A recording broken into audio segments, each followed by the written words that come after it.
Hey guys, it's me again. Recently my AMD computer is died because the motherboard decided not to function. However, my 10 years old computer is not capable because it only have a Sandy Bridge Intel Pentium CPU. So I was motivated to build a better PC by buying a new, second-hand, custom-built PC which cost me lower than 1,000 Hong Kong dollars. I decide to do a challenge. Install macOS in this new PC. As you know, Apple only allowed to install macOS in Apple's own hardware. In other words, I am offending Apple's EULA. But it's fine for me as I have an alternate Apple ID anyway. Originally I planned to continue using my ASUS H61 motherboard, but it has several disadvantages, including having only 2 RAM slots and no HDMI output support. Surprisingly, I found a motherboard which fulfilled my expectation, and I found a GTX 650 GPU which only costs 250 Hong Kong dollars. So I decided to buy it. After gathering the parts, I can finally to build my PC. Normally, macOS cannot boot in PC, so we need some special method to bypass the limitation. This time I use a EFI bootloader called OpenCore. Before we can boot into a macOS installer, we first need to set up the config list. Just follow the Dortania's OpenCore install guide and it should be fine.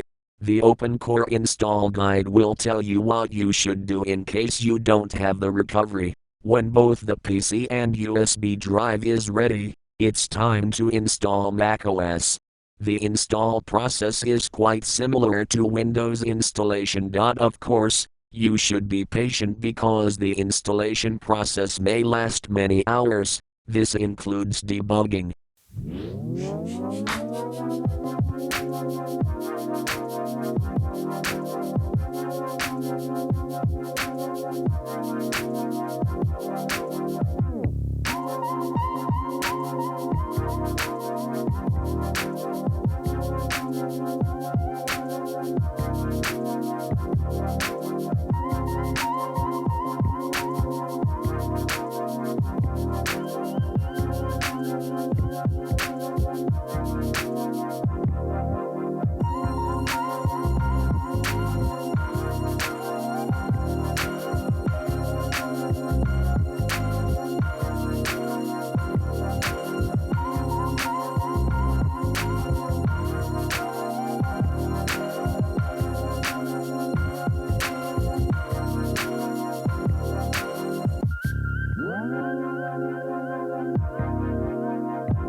And there you go, the macOS is now installed into the PC.